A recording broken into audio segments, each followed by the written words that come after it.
नमो अर्हन्ताणं नमो सिद्धाणं नमो आयर्याणं नमो उवच्छायाणं नमो लोये सवसाहूणम् ऐसो पञ्चनमुक्कारो सर्वपावपनाशनो मङ्गलानं च सर्वेशम् पढमं हवै मङ्गलम् पढमं हवै मङ्गलम्।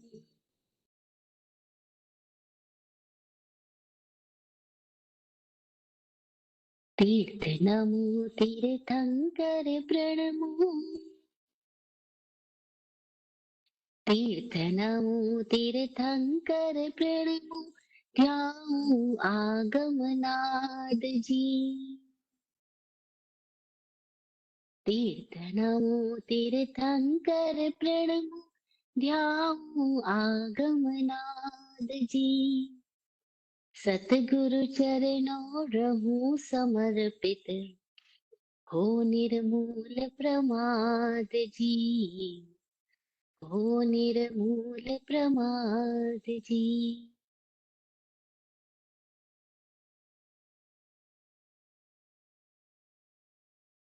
चरम तीर्थेश समर भगवान महावीर स्वामी को भावमय वंदन नमन। चतुर्विद तीर्थ को प्रणाम। बोधि प्रदाता सदगुरुदेव को सतत वंदन सतत नमन।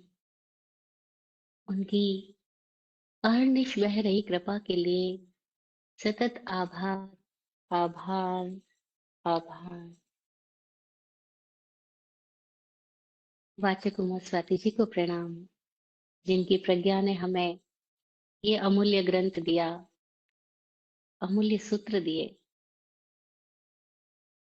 और सारे उन निमित्तों को प्रणाम जिनकी प्रत्यक्ष और अप्रत्यक्ष प्रेरणा सहयोग सतत मिल रहा है। नॉर्थ कैरोलिना के जिज्ञासु लोगों को प्रणाम, जो संडे नाइट हमारे लिए समय निकालते हैं, और भारत और अन्य देशों के सारे लोग जो बहुत प्रेम से सुनते हैं, आप सबको बहुत प्रणाम। गुरु जी की कृपा, जिन्होंने मुझे ये बोध दिया, दृष्टि दी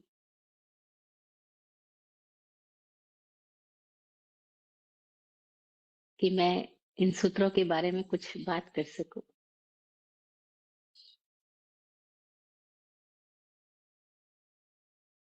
आज हम बात कर रहे हैं तत्वार्थाधिगम सूत्र यानी मोक्ष शास्त्र के पहले अध्याय के 30वें सूत्र पर आए हैं।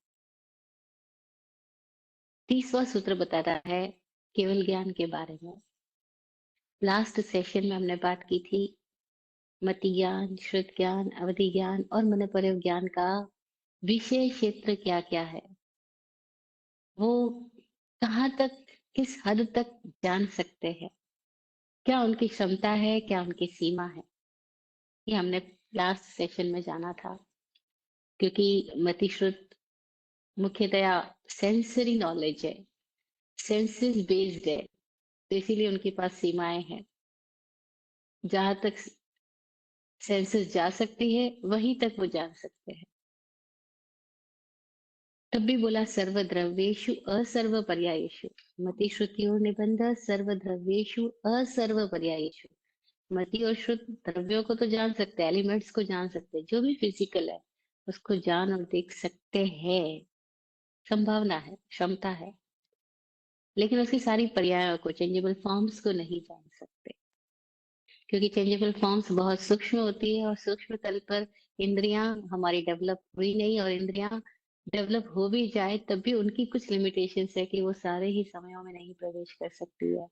क्योंकि समय में तो समय चेतना ही प्रविष्ट होती है, जो कि इंद्रियों से मुक्त है, इंद्रियों के पार है। अवधि ज्ञान अतीन्द्रिय ज्ञान है, इंद्रिय ज्ञान से कुछ हट करके, कुछ अलग। इसको बोल सकते हैं पांचों ज्ञान, पांचों इंद्रियां जो सूचना ला के देती है मन को, उस मन को भी जो थोड़ा पढ़ सके, उस मन के माध्यम से भी और मन के पार से भी जो थोड़ा देख सके, उसको हमने अवधि ज्ञान और मन परिव ज्ञान बोला है।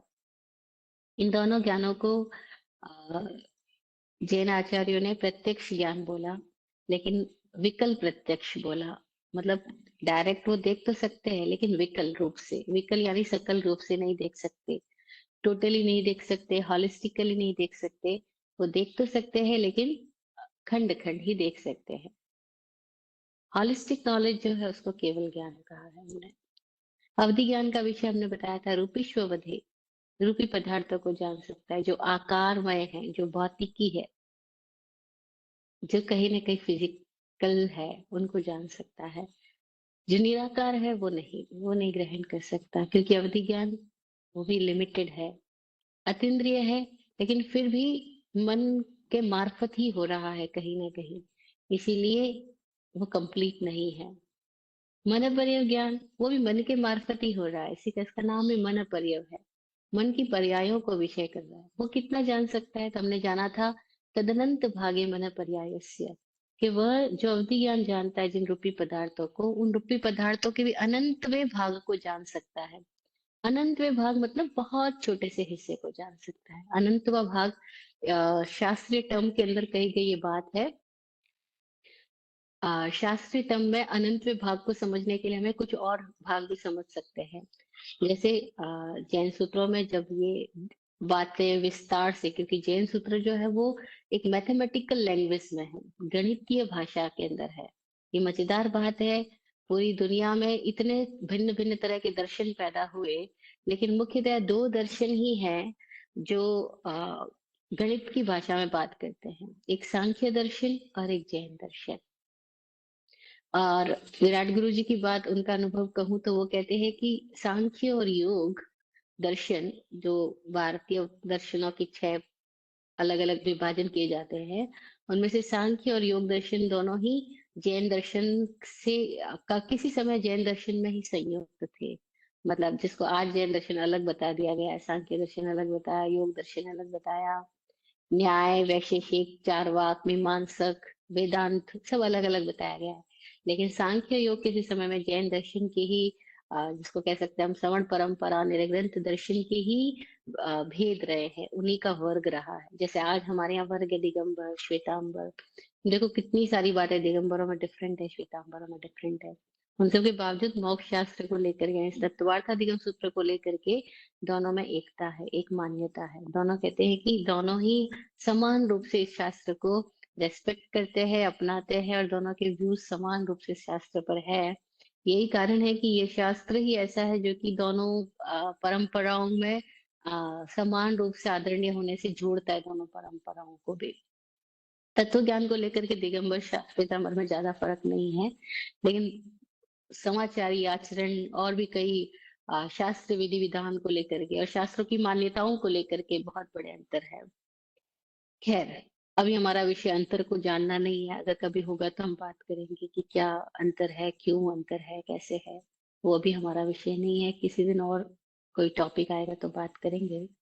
अभी हम बात करें मन पर्यव ज्ञान की, कि मन पर्यव ज्ञान रूपी पदार्थों के भी अनंत विभाग को जानता है। तो ये अनंत विभाग का मतलब क्या हुआ, कि जैसे हम किसी वस्तु के डिवीजन करें, तो एक डिवीजन होगा संख्यात भाग। संख्यात भाग का मतलब काउंटेबल डिवीजन। जैसे हमने डिवीजन किया 10 का संख्यात्मक भाग कितना है, तो हम 5 भी हो सकता है, 2 भी हो सकता है, 4 भी हो सकता है, संख्यात्मक भाग है ना। तो 10 भी संख्या है, फिर 10 का हमने डिवीजन किया, तो संख्यात्मक कोई भी डिवीजन हो सकता है उसका, 1 to 9 तक।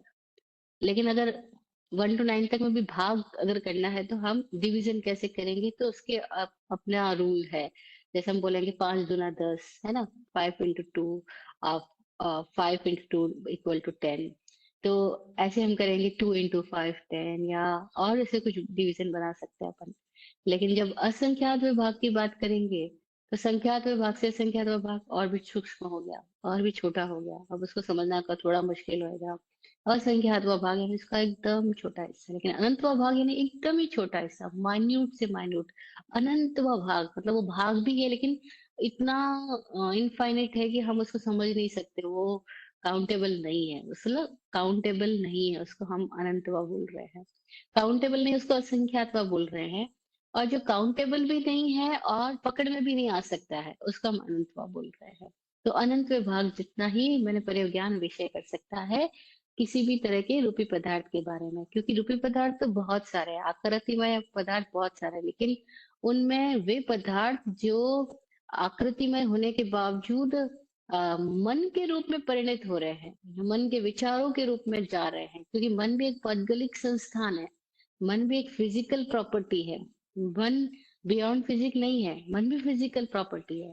तो मन रूपी फिजिकल प्रॉपर्टी के भीतर जो परमाणु यूज में आए हैं, उन परमाणुओं को जो समझ पा रहा है, जो देख पाता है, मतलब विचारों को जो साक्षात कर पा रहा है, उसको हमने मन प्रयोग ज्ञान बोला है। तो मन प्रयोग ज्ञान भी लिमिटेड है। खैर, अब हम आज के सूत्र पे चल रहे हैं। मन प्रयोग ज्ञान के बारे में हमने थोड़ा विषय कर लिया है। विपुलमति मन प्रयोग ज्ञान, ऋजुमति मन प्रयोग ज्ञान, और फिर हमने मन प्रयोग ज्ञान के बारे में और भी बहुत कुछ जाना कि कैसे किसी के मन को जान करके आ, हकीकत में तो ये लब्धि जो मिलती है मन को जानने वाली, वो योगियों को अक्सर अपनी ध्यान धारणा समाधि की स्थिति में आने पर उनके अंदर ऐसी लब्धि प्रकट होती है। अब इस लब्धि का कोई कोई लोग दुरुपयोग भी कर लेते हैं।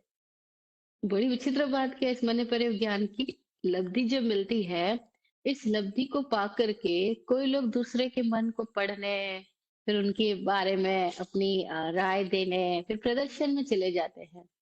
तो लब्धि मेरी तो किसी और कारणों से थी, लेकिन उसकी दिशा उन्होंने बहिर्मुखी बना दी। तो क्या हुआ, लब्धि मिलने के बावजूद आदमी का पतन हो जाता है, क्योंकि उसकी दिशा उन्होंने बहिर्गामी बना दी, बाहर की दिशा में चले गए। वो अपनी लब्धियों का प्रदर्शन करने लग गए, अपनी लब्धियों की वजह से प्रसिद्धि प्राप्त करने लग गए। फिर उन्होंने अपनी ऊर्जाओं का इन्वेस्टमेंट फेमस होने में लगा दिया। तो अब क्या गड़बड़ी हो गई है, अब गड़बड़ी ये हो गई कि लब्धि का जब दुरुपयोग हो गया, तो मन पर ज्ञानी की वो लब्धि उसके भीतर से गायब भी हो सकती है। इस लब्धि का एक नियम है, जो उपलब्धियां है वो आ भी सकती है और खत्म भी हो सकती है। जब खत्म हो जाए तब क्या होगा, तो सूत्र कहते हैं कि मन पर ज्ञान ज्ञानी भी अपने पतन के वजह से मृत्यु को प्राप्त होने पर नरक में जा सकता है, निगोद में जा सकता है। यानी उसका पतन यहाँ तक हो सकता है कि कहाँ वो पंचेंद्रिय समनस्क संगी सम्यक दृष्टि योगी अवस्था तक पहुंचा था, और गिर करके कहाँ तक जा सकता है, नरक निगोद में भी जा सकता है। मतलब जहां से यात्रा शुरू की थी, निगोद बोले थे जहां से यात्रा शुरू की थी वापस वहां तक पहुंच जाएगा। यानी उसका यहाँ तक पतन हो सकता है। क्यों हो जाता है, क्योंकि उसने अपने प्राप्त लब्धियों को बाहरी दिशा में प्रयोग करना शुरू कर दिया, अपने आप से चूक गया, बाहर चला गया। बस यही हमारी चूक हो जाती है। कब हमें पता ही नहीं चलता, हमें थोड़ा बहुत कुछ मिलता है और हम उसका दिखावा करने लग जाते हैं। हाँ, जिज्ञासा होने पर किसी को कोई सहज संयोग से कोई बात निकल आए, वो बात डिफरेंट है। लेकिन जब हम चला करके बोलने लगते हैं, तब हमें पता ही नहीं लगता कि हमारे भीतर क्या इच्छा पैदा हुई जो हम चला करके बोलने लगे। तो यहाँ योगी लोग बड़ा ध्यान रखते हैं, जो गुरु सदगुरु के सानिध्य में साधना कर रहे होते हैं, उन्हें सदगुरु लगातार चेताते जाते हैं। कितनी कितनी तरीकों से चेताते हैं। बुद्ध की कथाओं में मिलता है, भगवान महावीर की कथाओं में मिलता है कि वो राजा महावीर के पास आया, पहली बार भगवान का कथा सुने, प्रवचन सुना, और उसके भीतर में वैराग्य रस स्फुरित हुआ। उसने राजपाट छोड़ करके दीक्षा ले ली। दीक्षा ले ली, आज तो पहली रात है दीक्षा की, और बाकी सारे समणों के बीच में वो नवदीक्षित है, सेक्स है, तो उसका नंबर सबसे लास्ट में आया। शेक्स बोलते हैं जो शिक्षा लेने के लिए आया है उसको। शिक्षा का इच्छुक व्यक्ति है ना, जैसे जिज्ञासु, मुमुक्षु, ऐसे ही शिक्षा के इच्छुक को शास्त्रीय भाषा में शैक्ष बोला गया है। तो वो आज सबसे लास्ट में उसकी बिस्तर लगा है, उसका शैया लगी है, क्योंकि वो सबसे अंत में आया है, आज ही दीक्षा हुई है उसकी। रात्रि में साधु लोग उठ के जा रहे हैं आवश्यक कारणों से, तो अंधेरा है और उसके पैर को टक्कर लग लग गई है कई एक लोगों की। वो रात भर सो नहीं पाया, और राजपाट में रहने वाला, महलों में सोने वाला, पहली रात उसको शैया उसकी जमीन पर बिछी है, और पतला वो घास का बिछोना है। तो उसको तो बड़ी दिक्कत हो रही है, सोचता है यार मैं कहाँ था, कहाँ आ गया, और ये तो सब गड़बड़ हो गई। कल तो इतना मान सम्मान था और आज तो सब गायब हो गया। अच्छा तो यही है कि मैं ये सब कुछ छोड़ के ये महावीर का धर्म संघ और ये सारे साधुओं की संस्था मैं जाता हूँ। कल सुबह तो चला ही जाऊंगा, अब मुझे यहाँ नहीं रहना। वो मन ही मन अपनी सारे स्थिति बना बना लेता है कि मुझे यहाँ नहीं रहना, कल सुबह मैं ये साधुपना छोड़ करके अपने वापस महलों में चला जाऊंगा। देखो मन कितना विचित्र है, कैसी कैसी स्टोरी बनाता है मन। क्योंकि मन को तो सम्मान की आदत है, अहंकार की आदत है, उसका अहंकार पुष्ट होना चाहिए। कल तक वो राजा था तो सारे लोग उसका अहंकार पुष्ट करते थे, सब लोग उसको सैल्यूट कर रहे, प्रणाम कर रहे, है ना, सलाम वालेकुम कर रहे, और घणी खम्मा कर रहे हैं। और आज उसको रात को सोने के लिए ऐसी जगह मिली है और कोई उसकी रिस्पेक्ट नहीं हो रही है, तो मन तो तिलमिला गया, क्योंकि मन का भोजन उसको नहीं मिलेगा तो वो तिलमिला जाएगा, उसको तो अपना अहंकार का पोषण चाहिए। उसने सोच लिया बस, इनफ, कल चला जाऊं। सुबह उठा है और महावीर को चरणों में वंदना करने पहुंचा। इतनी ईमानदारी है कि जाऊंगा तो कह करके जाऊंगा, महावीर को कह के जाऊंगा, उनके पास दीक्षित हुआ हूं तो उनको बता के जाऊंगा। और ये ईमानदारी आदमी को भटकने से बचा देती है। खुद के साथ ईमानदार आदमी सही समय पर सही निमित्त, सही प्रेरणा, सही संयोग पा ही लेगा। और खुद के साथ बेईमान आदमी जो है जगह जगह भटकता रहेगा, वो सुन ही नहीं पाएगा, सही निमित्तों को देख ही नहीं पाएगा। और वो मेघ कुमार मुनि जो बने हैं, राजा थे कल तक और आज मुनि बने हैं, सुबह उठ के महावीर के चरणों में प्रणाम करके अपनी बता बताने जाते हैं, और महावीर उसके मन की सारी स्थिति बयां कर देते हैं। मेघ कुमार, कल रात तुम ये सोच रहे थे, और तुम्हारे भीतर विकल्प उठ रहे थे, संकल्प तुमने कल ही लिया और कल ही विकल्प भी उठ रहे थे।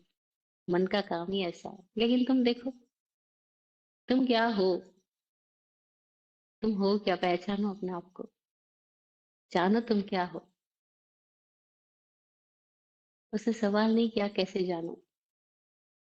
हमारे सामने कोई पूछेगा, कोई बोलेगा जानो अपने आप को, तो हमारे भीतर तुरंत अगला प्रश्न आएगा, जानू कैसे। लेकिन उसने सवाल ही नहीं किया कैसे जानू, बस जानना है।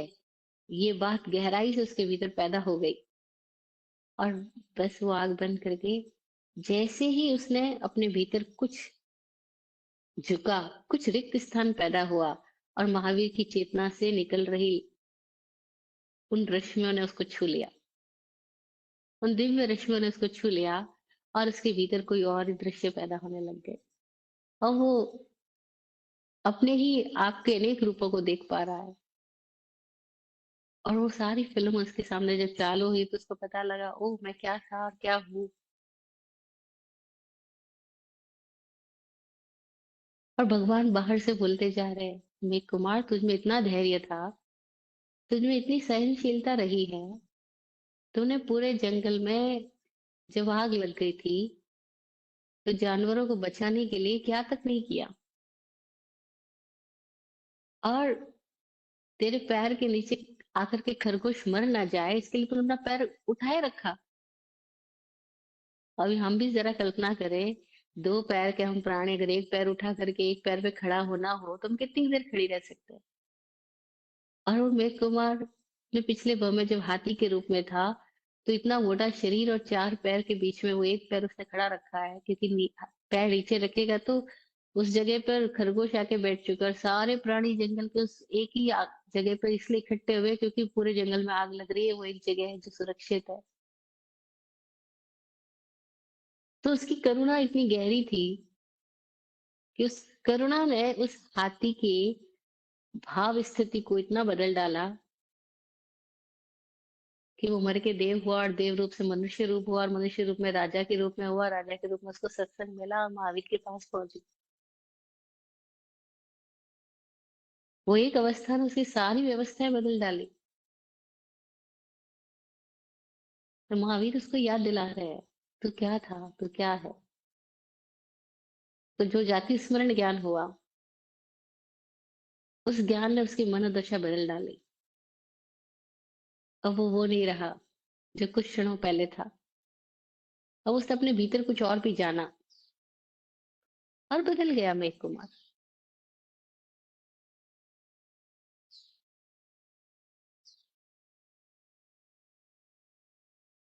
अब मेघ कुमार का मन विचलित नहीं हो रहा है, विकल्पों में नहीं भटक रहा है। वो पुनः दृढ़ संकल्पी हुआ और आत्म साधना में नियोजित हो गया। इंद्रबुद्धि गौतम आ रहे हैं महावीर के पास पहली बार शास्त्रार्थ करने, वाद विवाद करने। अरे, मेरे सारे फॉलोवर्स महावीर के पास कैसे पहुंच गए? उसका अहंकार उसको वहां तक ले आया।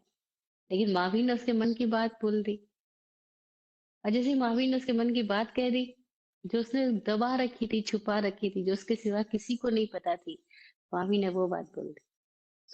अब ये बात कोई केवल ज्ञानी बोल रहे हैं, लेकिन ये बात मन पर ज्ञानी भी बोल सकते हैं, क्योंकि वो मन की पर्यायों को पढ़ सकते हैं। अनुमान से नहीं, अनुभव से। अनुमान से तो साइकेट्रिस्ट पढ़ सकते हैं, अनुमान से तो कोई भी पढ़ सकता है, लेकिन अनुभव से पढ़ना डिफरेंट बात है। अनुमान से जानना और अनुभव से जानना, दोनों में अंतर है। जो अनुभव से जान रहा है, जो एकात्म होके महसूस कर पा रहा है, देख पा रहा है, जान पा रहा है, उसको ज्ञान बोला है। जो अनुमान से जान रहा है, उसको हम प्रज्ञा कह सकते हैं, उसको हम मति की विशिष्टता कह सकते हैं। मन पर ज्ञान नहीं कह रहे हैं। ये अंतर है दोनों में।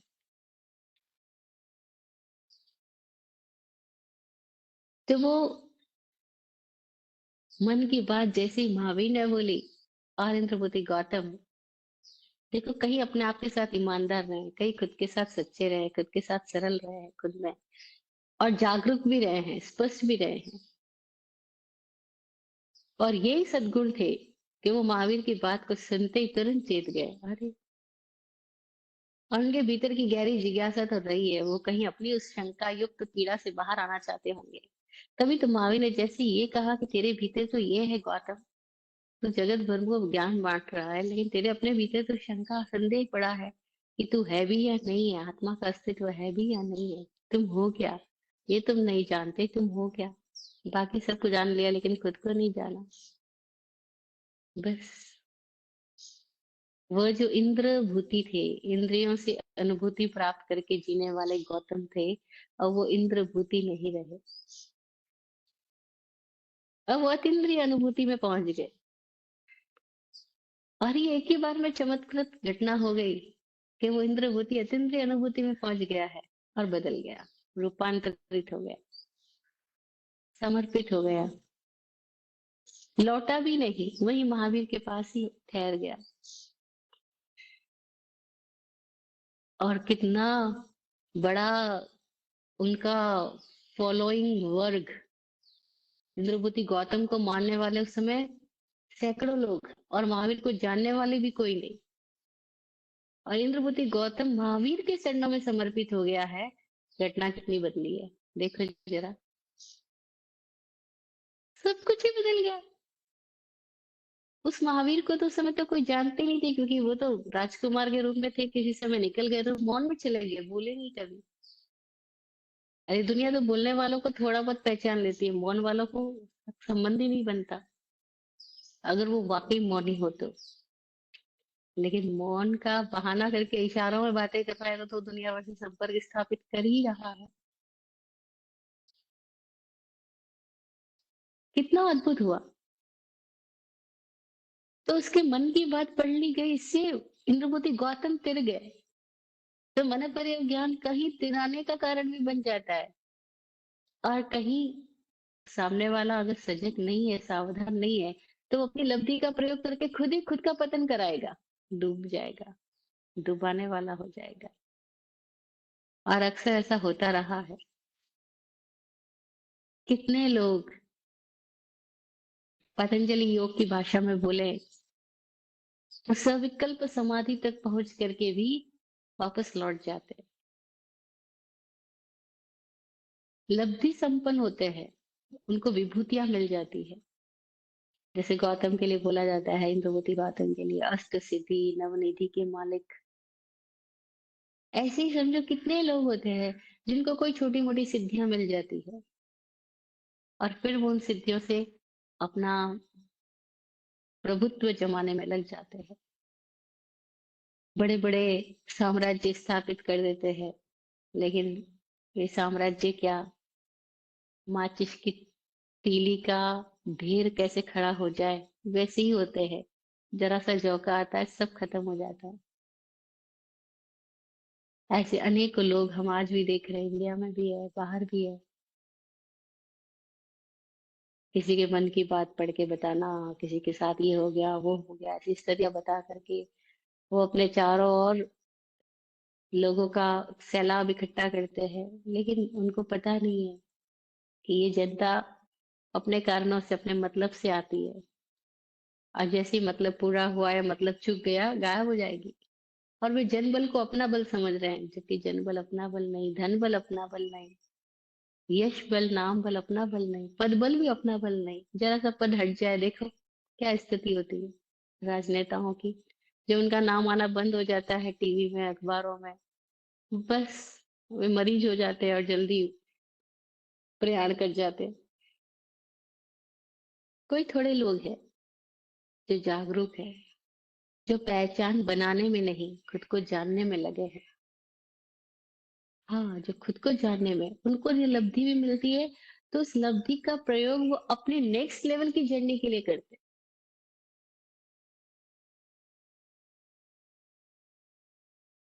और तब उनकी यात्रा मजेदार हो जाती है। जिन्होंने प्राप्त संपदा का उपयोग प्रदर्शन में न करके अपने ही दर्शन में लगाया, वे मुक्त होते जाते हैं, नेक्स्ट टू नेक्स्ट लेवल पे बढ़ते जाते हैं। और एक समय ऐसा आता है, पूर्ण हो जाते, मौन हो जाते, शून्य हो जाते। तब भी ना बोलते हुए भी पूरे अस्तित्व को योगदान दे रहे हैं, पूरी सृष्टि में उनकी वजह से सुगंधी फैल रही है। चाहे वे बोले या ना बोले, उनके होने से ही सुगंधी फैल रही है। ऐसे लोगों को हमने सिद्ध कहा, नमो सिद्धाणम बोला। ये वो सिद्ध हो गए, बुद्ध हो गए, कंप्लीट हो गए, प्रूव्ड हो गए। ऐसे सिद्ध पुरुषों को सतत प्रणाम। तो वे मन पर ज्ञानी है, आत्मज्ञानी है, आत्मदर्शी है और अपने मौज में है। उनको परवाह ही नहीं, कोई जाने या कोई ना जाने। बोले वो भी जरूरी नहीं, और मौज आए तो बोल भी ले। तो मनोपरम ज्ञानी को हम पहचान पाए ये तो कठिन बात है। लेकिन जो मनोपरम ज्ञानी होने की बात बताते हैं, अपना प्रदर्शन करते हैं, वे सही अर्थों में ज्ञानी है, ये भी कह पाए मुश्किल है। तो कई बार हम भ्रम में आ जाते हैं, हम बोलने वाले को ज्ञानी समझ लेते हैं और नहीं बोलने वाले को अज्ञानी। जबकि है बड़ी विचित्र बात, कई बार नहीं जानने वाला बहुत अच्छा वक्ता हो सकता है और जानने वाला हो सकता है बोल ही ना पाए, और हो सकता है बोल भी पाए तो उतने प्रभावी तौर से ना बोल पाए। पर हमारे सोचने और देखने के पैमाने बिल्कुल डिफरेंट होते हैं। हमें लच्छेदार बातें करने वाले लोग बहुत जल्दी प्रभावित करते हैं और सहज सरल हम उनको समझ ही नहीं पाते। तो ये अवधि ज्ञान हो या मनोपरक ज्ञान हो या मति ज्ञान हो या शुद्ध ज्ञान हो, ये सारे ही ज्ञान के साथ में ये स्थिति बनी रहेगी, पतन की संभावना। चारों स्थितियों तक, चारों ज्ञानों तक पतन की संभावना। और जब पतन की संभावना ही खत्म हो जाए, वो तभी है जब चारों ज्ञान ही खत्म हो जाए। अरे चारों ही ज्ञान खत्म हो जाए, ऐसा कैसे? हाँ, ऐसा संभव है। पर्दे के चारों छेद खत्म हो गए, क्यों? क्योंकि पर्दा ही गिर गया। पर्दा है और कुछ छेद है तो कुछ चीजें बाहर की भीतर दिखाई देती है, भीतर को बाहर प्रकट होता है। लेकिन अगर पर्दा ही गिर गया तो बोला ज्ञानों का अंत हो जाए, उसका नाम केवल। चारों ही ज्ञान समाप्त हो गए, ज्ञानांत केवलम। अब वो केवली हुआ, ज्ञानांत, ज्ञानों का अंत हो गया। ऐसा केवली क्या जान सकता है? अरे केवली क्या जान सकता है, कहना ही गड़बड़ है। क्योंकि अब जान सकना या जानना और उसका होना अलग अलग नहीं है। केवली का मतलब क्या हुआ? The only. कुछ बचा ही नहीं, अशेष हो गया। कुछ बचने को हम शेष रहना बोलते हैं हिंदी में, और कुछ बचा ही नहीं, उसको अशेष बोलते हैं। अब वो अशेष हो गया, है भी और नहीं भी। अब वो पूर्ण प्रकाश हो गया। अब ज्ञाता, ज्ञान और ज्ञेय में अंतर नहीं बचा। अभी तक हमारी स्थिति क्या है? ज्ञाता अलग है, ज्ञान अलग है, और ज्ञेय, जानने योग्य पदार्थ अलग है। जब तक भेद है तब तक बहुत सारा संसार है। लेकिन भेद ही खत्म हो गया, अभेद अवस्था में आ गया। और अभेद अवस्था में आ जाना ही भेद विज्ञान है। अभेद ही हो गया, कोई खंड नहीं बचा, होलिस्टिक हो गया, कंप्लीट हो गया, टोटल हो गया, पूर्ण हो गया, या कह दो शून्य हो गया, या कह दो अद्वैत हो गया, या कह दो केवली हो गया। अलग अलग दर्शनों ने अलग अलग तरीके से इस अवस्था की को नामकृत किया, का नामकरण किया। जैसे जैन दर्शन इसको केवली बोलता है, गौतम बुद्ध के दर्शन में इसको शून्य बोला गया, वेदांत बोलेंगे ब्रह्म ज्ञानी हो गया, उपनिषद बोलेंगे पूर्ण हो गया, पूर्णाहम पूर्णमद पूर्णात् पूर्णमुदच्यते पूर्णस्य पूर्णमादाय पूर्णमेवावशिष्यते। वो कहेंगे पूर्ण हो गया। गौतम बुद्ध बोल रहे शून्य हो गया, कोई बोल रहा अनल हक हो गया। अलग अलग दर्शनों में अलग अलग तरीके से कहेंगे, लेकिन क्या भी कहो, क्या फर्क पड़ता है? पंजाबी में कहते हैं की फर्क पैंदा जी, कुछ भी नाम दे दो, मुक्त हो गया। उसके लिए 30वां सूत्र कहता है कि सर्व द्रव्य पर्यायेषु केवलस्य। केवली का विषय क्या है? सर्व द्रव्य सर्व पर्याय, सारे द्रव्य पर्याय को वो जानता है। इसका मतलब क्या हुआ? उसके लिए अब कुछ भी ऐसा नहीं रहा जो कि छुपा हुआ हो, जो कि आवरित हो, जिसको कि उघाड़ना शेष रह गया हो। कुछ भी ऐसा नहीं रहा। क्यों? क्योंकि वो अपने आप में पूर्ण कंप्लीट हो गया, क्लियर हो गया। जैसे एक आईना हो और उसके ऊपर से सारे पेंट हटा दिए जाए, तो अब उसके सामने जो कुछ भी है सब उसमें प्रतिबिंबित हो रहा है। ऐसी केवली के लिए अब कोई भी आवरण नहीं बचा, कोई पेंट नहीं बचा, कोई मोह नहीं बचा, कोई रंग नहीं बचा, कोई राग नहीं बचा। राग रंग रोगन कुछ भी, केवल ही होगा। तो अब उसके लिए सब कुछ एक सरीखा, एक समान प्रकट है। सब कुछ प्रकट है, सब कुछ वो जान सकता है। सर्वद्रव्य पर्यायेषु। 30वां सूत्र जिसकी आज हम चर्चा कर रहे हैं वो केवल ज्ञान के बारे में है। वो ये कह रहा है कि सर्वद्रव्य पर्यायेषु केवलस्य। केवली का ज्ञान सभी द्रव्य, द्रव्य की सभी पर्यायों का है। केवली के ज्ञान में कुछ भी बचा नहीं, कुछ भी बाकी नहीं रहा। क्यों? क्योंकि ये ज्ञान ऐन्द्रिक ज्ञान नहीं है, अतीन्द्रिय ज्ञान भी नहीं है। ऐन्द्रिक ज्ञान मति शुद्ध थे, अतीन्द्रिय अवधि मन पर्यव थे। और ये केवल ज्ञान, वो किसी भी इंद्रियों का मोहताज नहीं, किसी जानकारी का मोहताज नहीं। विराट कोहली तो यहाँ तक कहते हैं कि ये भी नहीं कहना कि आत्मा का उपादान का मोहताज है, वो किसी का मोहताज नहीं, क्योंकि वहां ज्ञान और ज्ञाता एक ही है। ज्ञाता और ज्ञान अलग अलग है ही नहीं। और वो ज्ञाता और ज्ञान की अवस्था किसी और की बात नहीं कर रहे, हम अपनी बात कर रहे हैं कि हमारी चरम अवस्था क्या, हमारा चरम रूप क्या है। अगर अल्टीमेट हम अपनी स्थिति में है तो हम कौन सी स्थिति में है कि जहाँ ज्ञाता ज्ञान ये अलग अलग बचा ही नहीं, हम खुद ज्ञान रूप है। हम ही ज्ञान रूप ही है। लेकिन क्या हो गया है, हम छितर गए, बितर गए, बट गए, टुकड़ों टुकड़ों में हो गए। क्यों हो गए?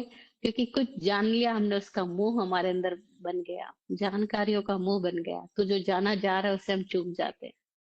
और जानकारियों का मोह मान्यताएं पैदा कर देता है। जब हमने जान लिया उसे, जब हम चिपक जाते हैं, उससे लगाव बना लेते हैं, तो इसका मतलब हुआ कि अब हमने जो जाना था उसको हमने मान लिया, और अब जो जाना जा रहा है उससे हमने अपने आप को रोक लिया। तो जानकारियों का मोह हम बाधित करता है, और ये मोह हमारे भीतर न जाने कब से है, और लगातार हम इसी को पोषित करते चले जाते हैं, जानकारियों के मोह को। देखो लोग कैसे अपनी मेमोरी को डेवलप करने में ही लगे रहते हैं, और जिसके पास अच्छी मेमोरी होती है उसको हम खूब तारीफ दे देते हैं, बस। और जो अपनी अपनी मान्यताओं में एकदम आग्रही होते हैं उनको हम बहुत सम्मान देते हैं, क्योंकि वो अपनी मान्यताओं के प्रति एकदम आग्रहशील है। तो हम कहते हैं नहीं नहीं नहीं, इनकी मान्यता को कष्ट नहीं ठेस ना पहुंचे, हम उसका बड़ा सम्मान करते हैं। हम जानते ही नहीं कि हम मानने वालों का सम्मान कर रहे हैं, और जानने वाले को हम पीछे छोड़ रहे हैं, नकार रहे हैं। अभी हमारे सामने कोई टीचर आ जाए हम उसका बहुत सम्मान करेंगे, कोई लर्नर्ड आ जाए, विद्वान आ जाए, हम उसका सम्मान करेंगे। लेकिन कोई हकीकत में ज्ञानी है, और ज्ञानी होने का मतलब ये नहीं है कि उसने शास्त्रों को पढ़ा है, रटा है, सूत्रों को पढ़ा रटा, नहीं नहीं। ज्ञानी का मतलब इस क्षण में जो सजग, सावधान, सचेत, देख पाना, समझ पाने की क्षमता वाला है, जो इस क्षण में जागरूक है, वो ज्ञानी है। अब उसकी हम बात ही नहीं करेंगे। हम प्रभावित किससे हो रहे हैं? हम डिग्री से प्रभावित हो रहे हैं, हम लच्छेदार बातों से प्रभावित हो रहे हैं, अर्थात हम ही गलत व्यक्ति की तरफ जा रहे हैं, इसका मतलब हम गलत दिशा की तरफ जा रहे हैं। अतः हमारा भीतर का क्या स्थिति होगी कि हम ये देखेंगे कि ज्ञानी क्या है।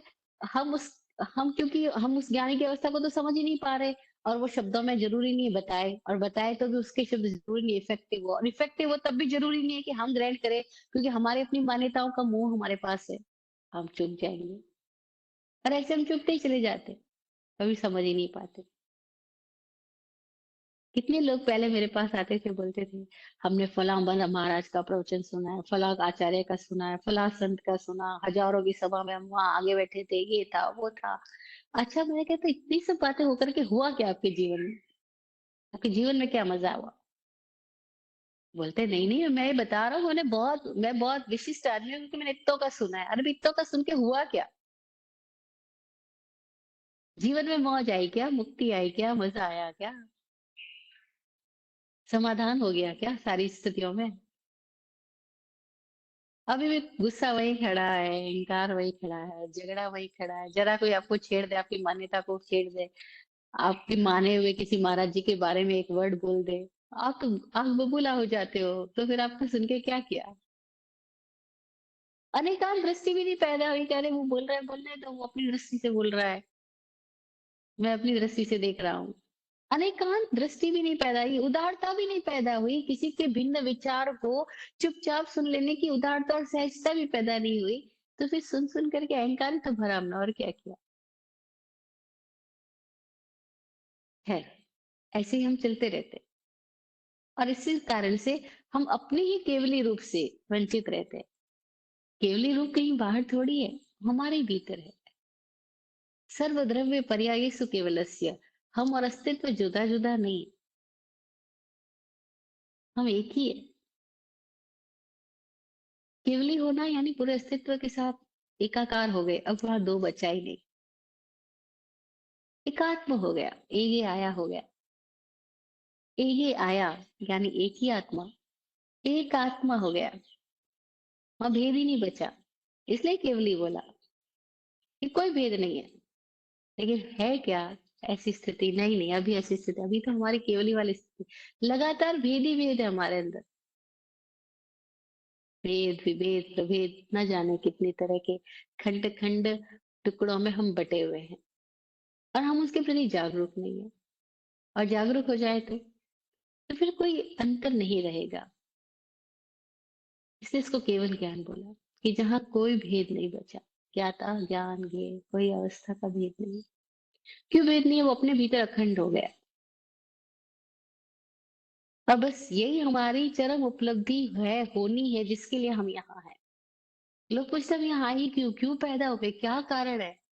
क्यों हम मनुष्य के रूप में? अरे इसलिए है, क्योंकि हम अपने ही अखंड रूप में आ जाएँ। अभी हम खंडित-खंडित हैं, बँटे-बँटे हैं और अपना अखंड रूप कहीं बाहर नहीं, भीतर ही है।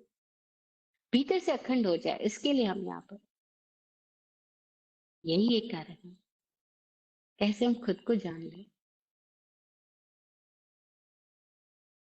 खुद खुद हो जाए। खुद खुद ही तो नहीं है। खुद खुद हो जाना ही खुद को जानना है। जानने का तरीका कोई दूसरा नहीं होगा। हम सोचे अच्छा कोई इंद्रियों के माध्यम से जानेंगे, कहीं सुन के, कहीं पढ़ के, कहीं देख के जान लेंगे। नहीं, नहीं।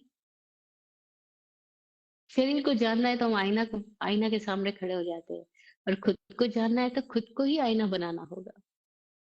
खुद खुद के सामने खड़े हो जाए, खुद खुद से प्रत्यक्ष हो जाए, तब बहुत मजेदार घटना घटेगी। हम जिसको अब तक मान बैठे ये मैं हूँ, जैसे शरीर को मान बैठे मैं हूँ, विचारों को मान बैठे मैं हूँ, मान्यताओं को मान बैठे मैं हूँ। ये सारी स्थितियाँ जिसको साथ हमने मैं का तादात्म्य कर लिया है, एसोसिएशन हो गया हमारा मैं के साथ में कि ये मैं हूँ, ये मैं हूँ, ये मैं हूँ।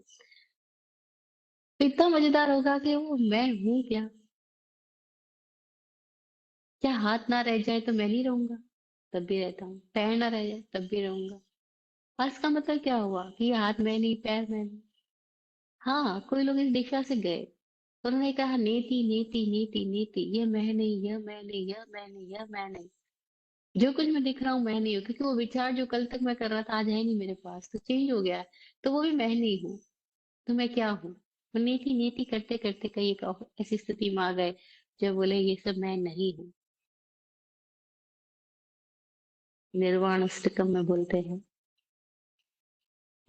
ना इंद्रिय में, ना मन में, ना शरीर में, ना बुद्धि में, ना देह में, सबके परे। अभी बात है अभी तो बोलने की, लेकिन कोई अनुभव में जाए तो मजेदार होगा।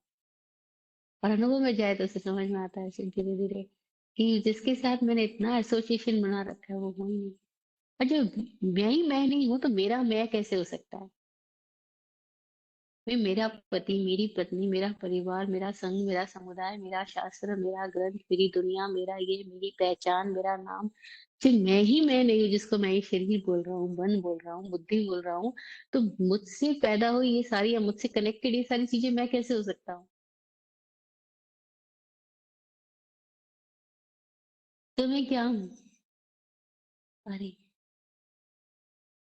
कई लोगों ने छलांग लगाई इस दिशा में और सिर्फ जाने तो हैरान हो गए।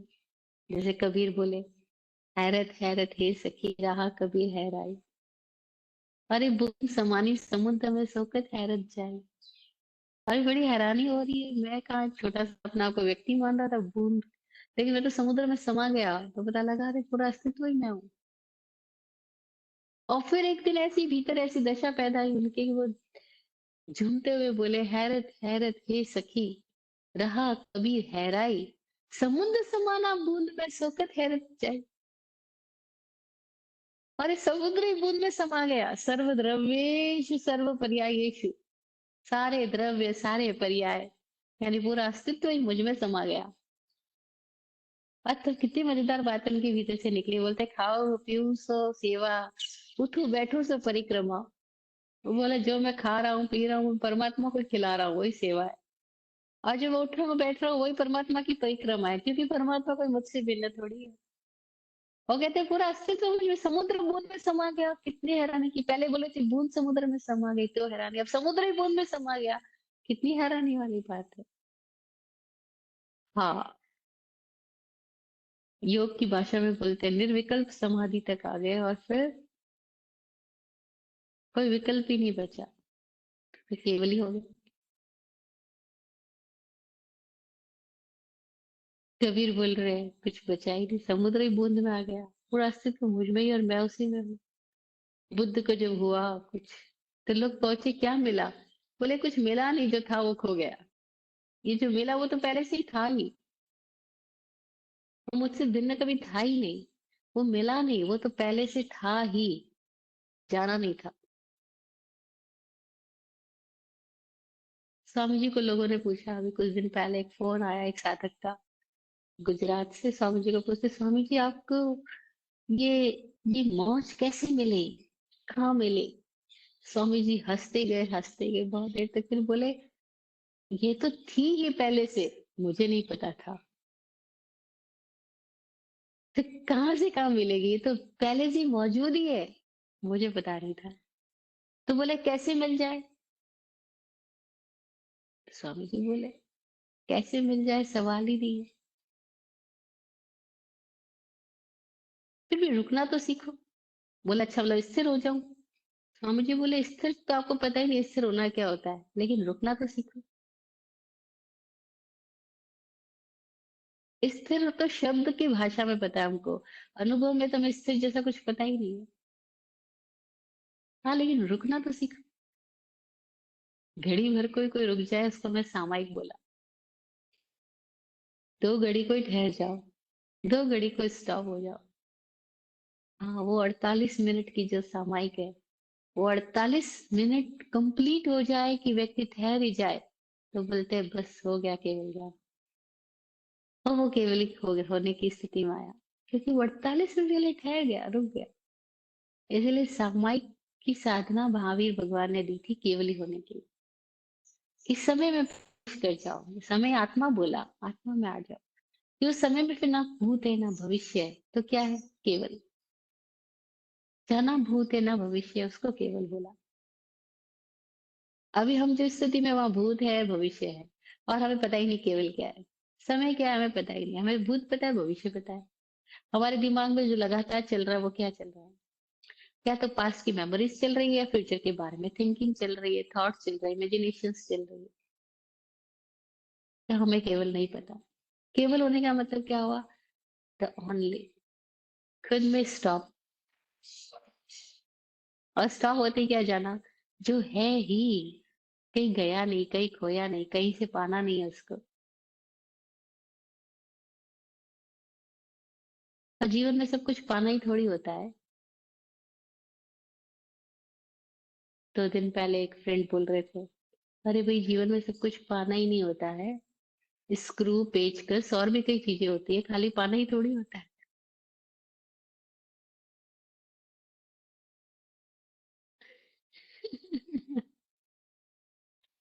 और हम सारे इसी भाषा में सोचते हैं, ज्ञान पाले। नहीं, ज्ञान पाना नहीं है, ज्ञान मिल जाए। ज्ञान का मिलना भी नहीं है, ज्ञान है, हम नहीं है, हम गायब है। ज्ञान हमारी स्थिति है, हम इधर उधर भटके हुए, हम गायब हो रखे हैं। हम अपने में ठहर जाए, उसके लिए सामायिक बोला। दो घड़ी कोई ठहरना तो सीखे, दो घड़ी कोई कुछ नहीं करना तो कोई सीखे। हाँ, तो इस दिशा में बढ़ सकते हैं। कुछ नहीं करना, ये सूत्र दिया महावीर ने, न करेगी न कार्य, करंतम पे अन्नम न समणु जाना। न करना न कराना, कौन क्या कर रहा है उस अन्य का समूल ज्ञान भी नहीं करना। स्टॉप, यहाँ है उस क्षण में। और तब क्षणातीत कालातीत कोई स्थिति में हमारा जो होनापन है, हम उसमें प्रविष्ट हो जाए, उसको केवल ही बोला। अब मजेदार मजेदार सवाल है इसके आगे। कोई लोग बोलते हैं, अरे केवल ज्ञानी सब कुछ जानते हैं, सब कुछ देखते हैं, इसका मतलब सब कुछ नियत ही हो गया। नहीं, सब कुछ नियत हो गया इसका मतलब ये नहीं हुआ। जैसे सूर्य प्रकाशक है, पूरी पृथ्वी को प्रकाशित कर रहा है, इसका मतलब ये थोड़ी हुआ कि सब कुछ नियत हो गया। नहीं, लोग अपनी तरीके से चल रहे हैं, उनका अपना सोच विचार निर्णय है, वो हर पल बदल रहा है। बोलते हैं केवली के ज्ञान में तो सब कुछ नियत ही है। अरे नहीं, उनका ज्ञान क्षण बढ़ती है, मतलब समय में है, उनके ज्ञान में भूत भविष्य नहीं है। सब कुछ नियत नहीं है। जैसे एक आईना है, तो सपोज एक एक पूरी बहुत बड़ी दीवार है आपके पास, 100 फीट की दीवार है, हाँ, और वो पूरा आईना है, दीवार पे पूरा आईना लगा है। तो उसके सामने जो कुछ भी आएगा वो झलक सकता है, लेकिन इसका मतलब ये नहीं है कि सब कुछ जो आएगा वो पहले से ही डिसाइडेड है। नहीं। तो कोई लोग ऐसे सवाल करते हैं कि केवली के ज्ञान में तो सब कुछ नियत ही है, इसका मतलब सब कुछ पहले से तय है।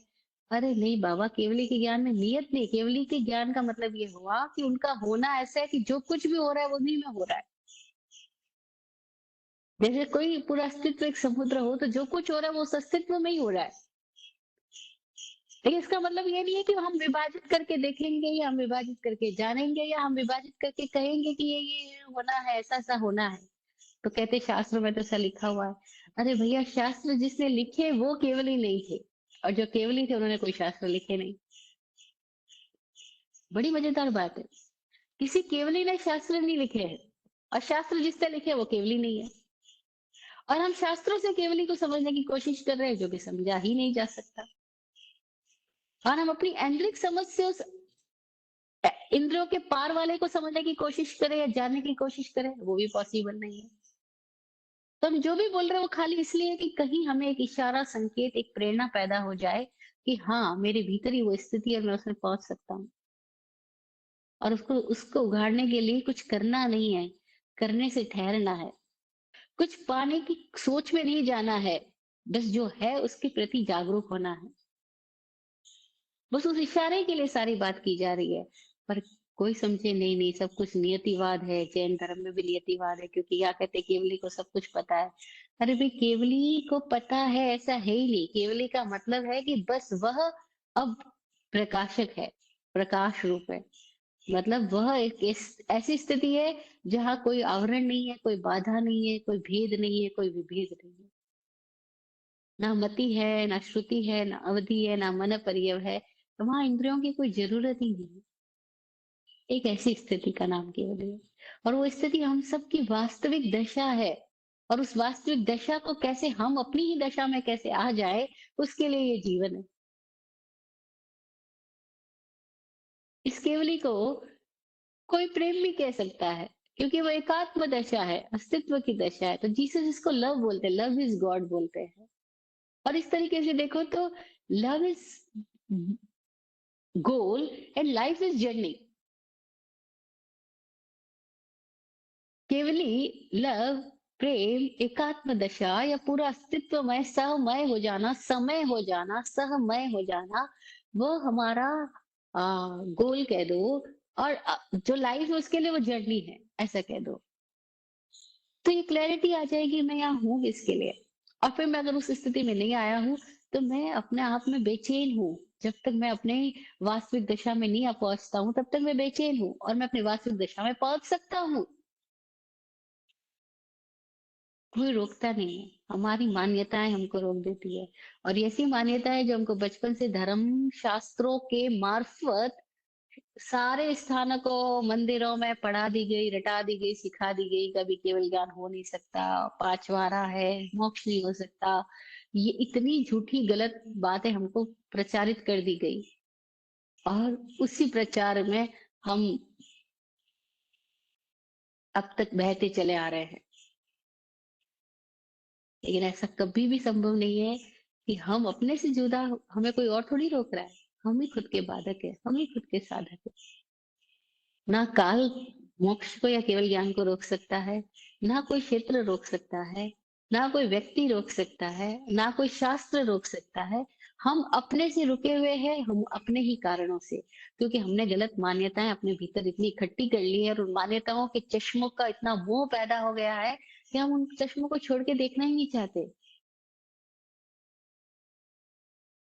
बस हम ही हमारी मान्यताओं के चश्मे को उतार के रखे। हम ये मानना बंद करें कि अभी नहीं हो सकता। अरे कबीर को अभी हुआ, कितने लोगों को हुआ है। जब हम ओशो का अनुभव सुनते हैं तो इतना मजा आता है। ओशो बोलते हैं, मैं भी सोचता था हो पाएगा नहीं हो पाएगा, लेकिन लगातार लगा रहा, लगा रहा, लगा रहा, हो गया, संभव हो गया। और बोलते हैं, जब ऐसी अवस्था घटित हुई तो आंख खोलने का मन नहीं हुआ, लौटने का मन नहीं हुआ। बस हो ही गया। और फिर जो उन्होंने बोला है वो पार का है, पार का है, और पार ले जाने में समर्थ है। इतना अद्भुत हमारे सामने है। और तो एकदम नजदीक है, जब उनको हुआ है तो उन्होंने मार्ग दिए, विधियां दी कि हाँ ऐसे पॉसिबल है। और उनकी विधियों पे चल के कईयों को हुआ है। उनकी विधियों को पूरी ईमानदारी से जीने वाले कितने साधकों के भीतर परिवर्तन हो गया, ट्रांस एक्सप्लोजन हो गया। हुआ है तो हो सकता है। सर्वद्रव्य पर्यायेषु केवलस्य पॉसिबल है। कोई बाहर की बात नहीं, अपनी बात है। किसी और की बात नहीं, खुद की बात है। और ये जो हो सकता है उस पर भरोसा श्रद्धा बोला गया, वह श्रद्धा है। हो सकता है उस पर भरोसा। और बहुत आसान है। स्वामी जी बार बार एक बात बोलते हैं, ये बहुत आसान है, आसान से आसान है। हम बोलते हैं, यार आप कहते तो इतना आसान है, तो हमारा ध्यान क्यों नहीं लगता? बोलते एकदम आसान बात है। बस एक क्षण में ठहरने की बात है। एक क्षण की घटना है। बस वो सूत्र पकड़ में आ जाए, वो संधि आ जाए, जिसको आचार्य बोलता है संधिम लोगस्य जानिता आयो भैया पास। इस लोक की संधि को जानो और खुद को बाहर देख लो। बस आयो भैया पास, आयो यानी स्वयं को, भैया पास बाहर देख लो, या बाहर से देख लो। और तब पता लग जाएगा कि ये तो सब दरवाजे हैं, इंद्रिया और मन, और इनके मार्फत हम यात्रा करते हैं, ट्रेवल करते हैं, आते जाते हैं। लेकिन अभी क्या हो गया, हम दरवाजों से चिपक के बैठ गए, ना अंदर गए ना बाहर गए। और बाहर जाने का रास्ता तो पता है, अंदर जाने का रास्ता भूल ही गए। और एक बार पता लग गया है, दरवाजे जब मर्जी भीतर जाओ, जब मर्जी बाहर आओ। बस स्वामी जी बोलते एक बार पता लग गया स्विच कैसे ऑफ करना, तो हमारी मर्जी, जब मर्जी ऑन करे, जब मर्जी ऑफ करे। अभी क्या पता नहीं है स्विच कैसे ऑफ किया जाता है, स्विच कैसे ऑन किया जाता है, तो वो ऑन ही है, ऑफ नहीं है। जैसे बोलते हैं लेडीज के लिए कि बोलना शुरू करती है, इसके बाद में इनको पता ही नहीं ऑफ बटन का है इनका। ऐसे हमारे थॉट्स का ऑफ बटन का हमको पता ही नहीं है। वो चालू ही रहते हैं पूरी घंटे, 24 घंटे।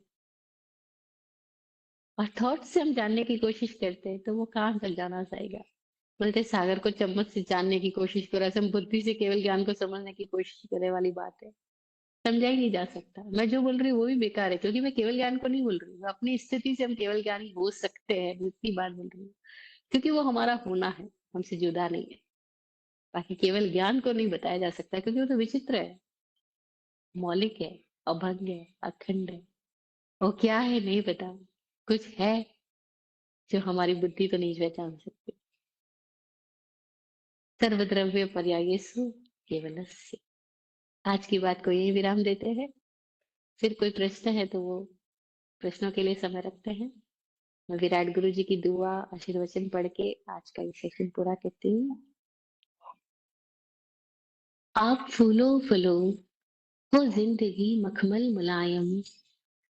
आप फूलो फलो, हो जिंदगी मखमल मुलायम। आपकी हर खुशी पे है हमारी जान सदके। दुआ करते हैं चुपचाप दिल की थाप से हम।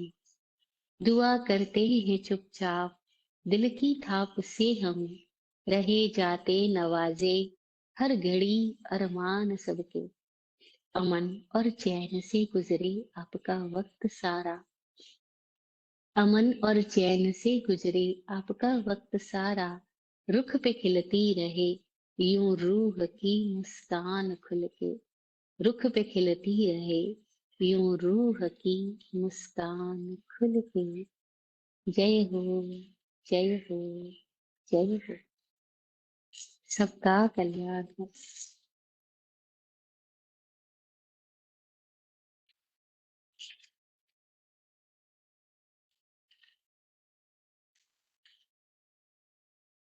ओम शांति।